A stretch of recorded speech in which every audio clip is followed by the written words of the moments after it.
Bismillahirrahmanirrahim. Assalamualaikum warahmatullahi wabarakatuh. Alhamdulillahirrabbilalamin. Wassalatu wassalam ala rasulullah wa ala alihi wa sahbihi ajma'in amma ba'd. Apa kabar anak-anak soleh sekalian? Alhamdulillah, luar biasa, tetap semangat, Allahu Akbar. Semoga kita semua senantiasa berada dalam kondisi yang baik-baik saja. Amin ya rabbal alamin. Kita bersyukur kepada Allah karena pada pagi hari ini kita kembali dipertemukan dalam video pembelajaran bersama saya Ustadz Herman dalam pembelajaran tematik kelas 3 tema 4 kewajiban dan hakku, subtema 4 kewajiban dan hakku sebagai warga negara dan warga negara Indonesia. Kita pembelajaran ketiga. Nah, selanjutnya kita juga bersolawat kepada Nabi Muhammad SAW beserta kepada keluarganya, kepada para sahabat-sahabat beliau, kepada para pejuang-pejuang Islam, termasuk kita sebagai umat Rasulullah SAW. Semoga kelak mendapatkan tempat terbaik di sisi Allah Subhanahu Wa Taala dan mendapatkan syafaat Rasulullah SAW. Baik anak soleh-soleh sekalian, sebelum kita lanjut untuk belajar materi pada hari ini, marilah kita sama-sama berdoa. Siapa yang bisa pimpin doanya? Ya, baik. Bismillahirrahmanirrahim. Rabbi zilni ilman warzuqni fahman. Amin. Setelah kita berdoa, semoga apa yang akan kita pelajari ini bisa bermanfaat bagi kehidupan kita, kehidupan keluarga kita, dan kehidupan orang-orang yang ada di sekitar kita serta bangsa dan negara kita. Nah, sebelumnya kita telah belajar tentang kewajiban dan hakku sebagai warga negara di pembelajaran 1 dan 2. Kita akan menuju lagi ke sebuah teks yang berjudul Di Kantor Kelurahan. Ya, ada juga di bukunya ya. Di kantor kelurahan, Siti sangat senang dapat ke sekolah lagi. Siti sudah tidak demam. Siti dan teman-temannya mengunjungi kantor kelurahan. Mereka mengajukan permintaan bibit pohon angsana. Mereka membawa surat dari sekolah. Pak Lurah sangat senang dikunjungi anak-anak. Beliau menyampaikan agar semua orang menjaga lingkungan. Lingkungan harus bersih dan hijau. Setiap anak seharusnya memiliki satu pohon untuk dirawat. Pak Lurah memberikan anak-anak beberapa bibit pohon angsana untuk ditanam. Nah, karena telah diberikan bibit pohon, anak-anak merasa sangat senang menerima bibit pohon angsana tersebut. Mereka tidak lupa mengucapkan terima kasih kepada Pak Lurah. Mereka berjanji untuk menanam dan merawat pohonnya dengan baik. Di halaman selanjutnya, ada sebuah suruhan, amati kembali teks yang telah kita baca tadi, dan yang berjudul Di Kantor Kelurahan, dan kita menunjukkan atau menyebutkan kalimat yang menunjukkan saran. Nah, silakan Anda sekalian dilihat di teks tadi kira-kira mana yang termasuk kalimat saran. Nah, kayaknya tadi ya Pak Lurah itu memberikan beberapa saran kepada anak-anak. Kira-kira apa saja ya saran-sarannya? Kita lihat.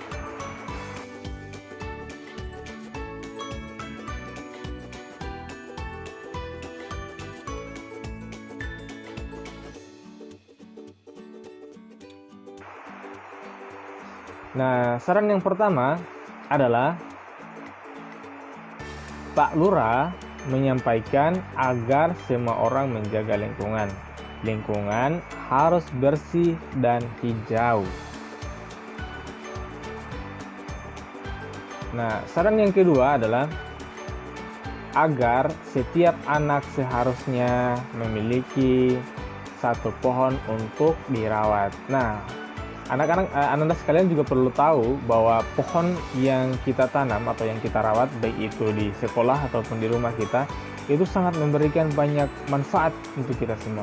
Seperti pelajaran sebelum-sebelumnya, bahwa pohon itu selain untuk melindungi kita dari panas matahari, atau juga bisa membuat lingkungan terasa nyaman, pohon juga memberikan banyak manfaat, terutama untuk memberikan banyak oksigen kepada kita.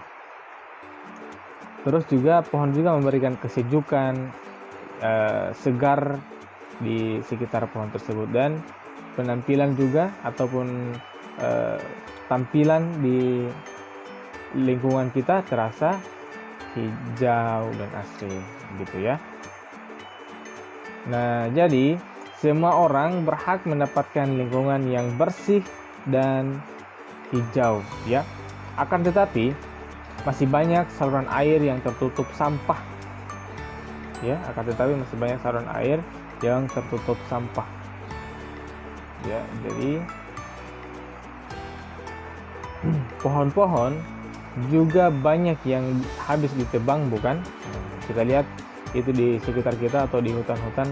Kalau di kampung saya itu di Raha banyak sekali pohon-pohon yang telah ditebang, terutama kayu jati yang telah ditebang. Nah, kira-kira bagaimana perasaan Anda sekalian mengenai hal ini?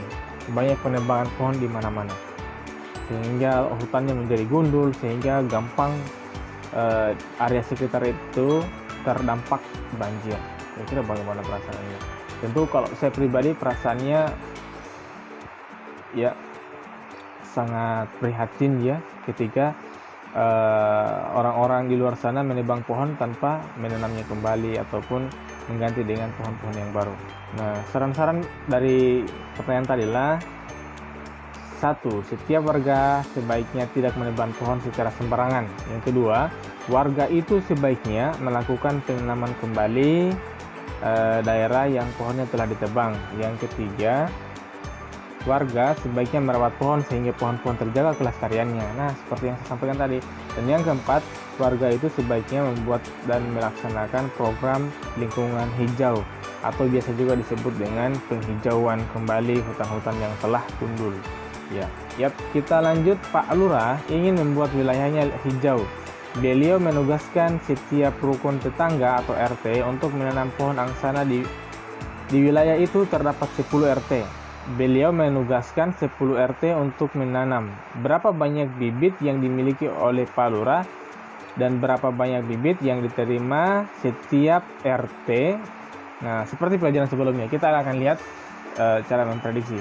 Yang kita telah ketahui adalah banyaknya RT yang ditugaskan itu sebanyak 10 RT. Nah, banyak bibit RT dan banyak bibit di kelurahan itu kita belum tahu. Jadi nanti kita akan memprediksikan kira-kira berapa banyak bibit di kelurahan kira-kira.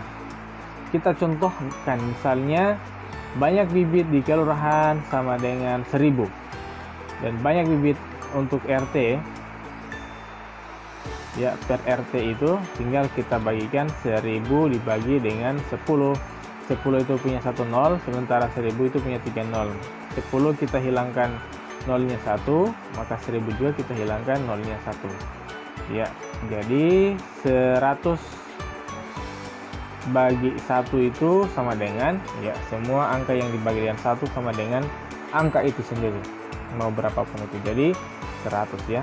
Jadi banyak bibit untuk RT itu adalah 100. Kita lihat lagi, misalnya banyak bibit di kelurahan 850. Nah, banyak bibit untuk RT kira-kira berapa ya? Tinggal kita bagi 850 dibagi 10, karena masing-masing punya 1 0, maka kita hilangkan, tinggal 85 dibagi 1. Jadi hasilnya adalah banyak bibit per RT itu sama dengan 85.